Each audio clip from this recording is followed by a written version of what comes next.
Hello दोस्तों, एक नई कहानी में आपका स्वागत है। मेरा नाम वसीम है।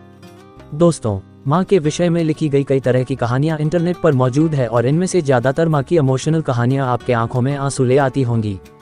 माँ के विषय में लिखी गई दर्द भरी कहानियाँ बच्चे हो या बूढ़े सभी को रुला जाती है, क्योंकि सभी इन कहानियों से कनेक्ट कर पाते हैं। आज की जो कहानी हम आपके साथ साझा कर रहे हैं उसका शीर्षक है माँ का बड़ा दिल, एक माँ की इमोशनल कहानी।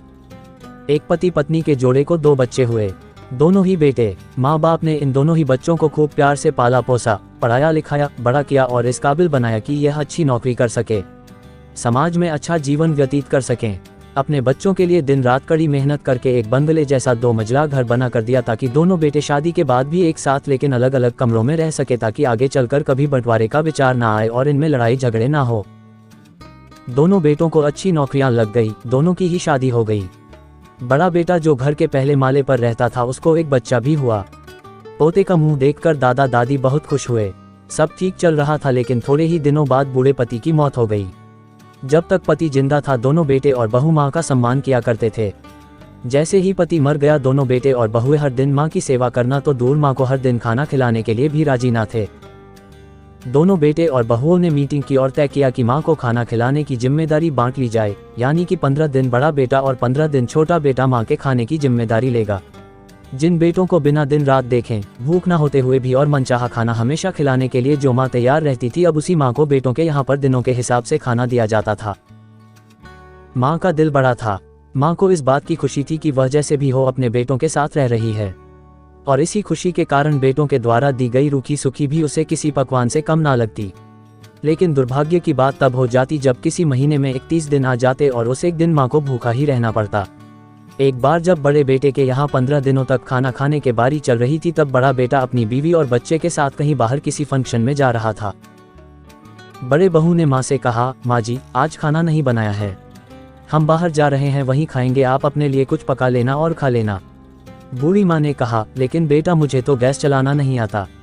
बहू ने कहा, तो फिर ऐसा कीजिए कि पास वाले मंदिर में भंडारा लगता है, आप वहीं पर जाकर खा लीजिए, तो आपको गैस चलाने की जरूरत ही नहीं पड़ेगी। पास में ही खड़ा बेटा और पोता ये सब सुन रहे थे, लेकिन कोई कुछ ना बोला। बूढ़ी माँ को भूखा ही छोड़ बेटा और बहू फंक्शन में निकल गए।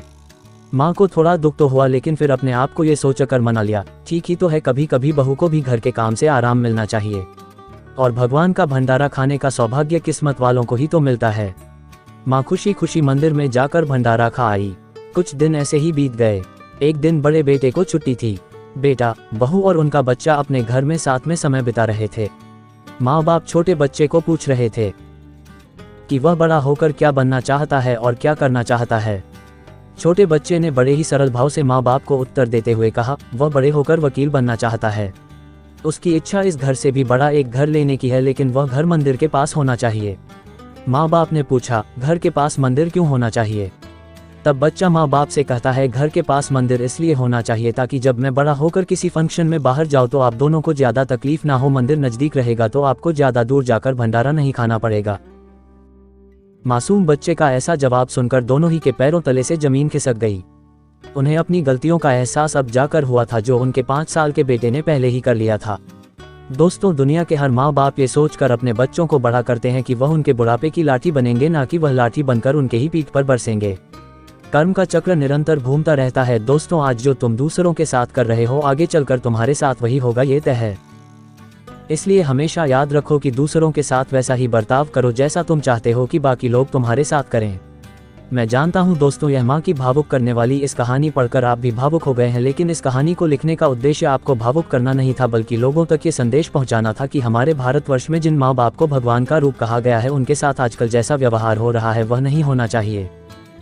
कहानी पूरी पढ़ने के लिए धन्यवाद। इस कहानी को आप लोगों तक पहुंचाइए, जितना हो सके शेयर कीजिए, और ऐसा करने से अगर कुछ लोग भी अपने बूढ़े माँ बाप के साथ अच्छा व्यवहार करने लगते हैं तो हम अपने आप को सौभाग्यशाली समझेंगे।